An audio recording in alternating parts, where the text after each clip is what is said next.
Oh man, where does this end? Where does this end? Ric Flair joins AEW and then comes out and says that we are jealous of him. Oh my God.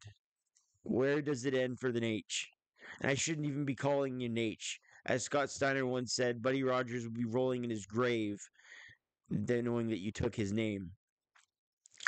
I respect Ric Flair's work. I'm not a complete hater.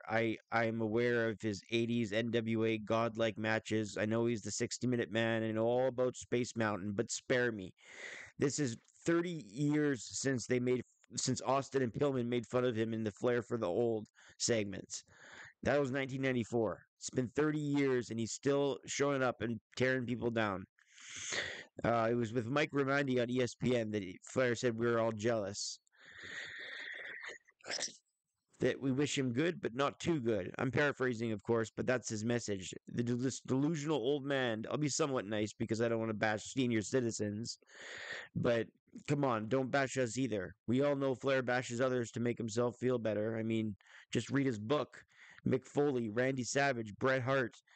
He had to bash all of those people that had integrity, all those people that were legends. He had to take all of them down just to satisfy his own ego. Flair's watched generations come and go a few different times in a few different companies. He should know better. He should know. Is it really that important to keep himself important? I mean, my God, if Sting wanted it this one-time appearance from Flair in AEW, then fine. But a multi-year deal, and Flair really thinks that the networks they're looking for a TV deal as AEW. Flair really thinks he's going to be a difference maker with that. I don't know who Ric Flair thinks he is, but I blame Triple H for part of this because Triple H is the one, and Ric Flair even admits this.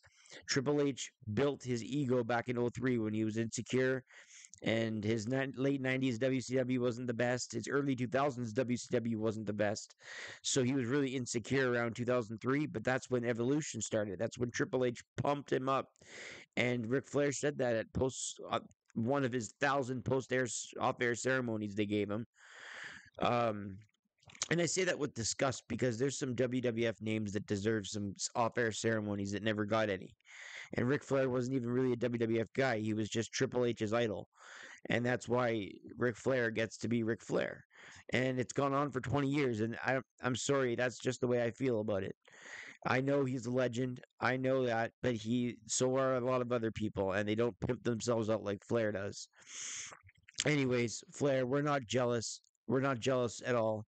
We just want to see people move with the times and not to disrespect anyone else. Don't don't take our criticism as disrespect, and if you do, call us jealous. Whatever. Next up, CM Punk.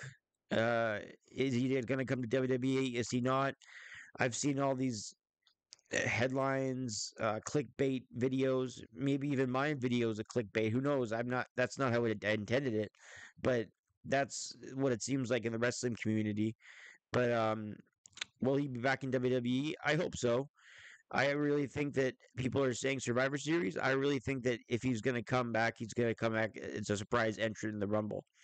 I would put him at 29 or 30 in the Royal Rumble, and in my view, that would be the best way to have him come back.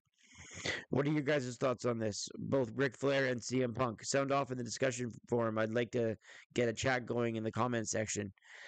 I'm Brett Mix, and I'll see you next time on this next topic I do. We're reviewing some SummerSlams right now, but I'm always here for Match of the Day.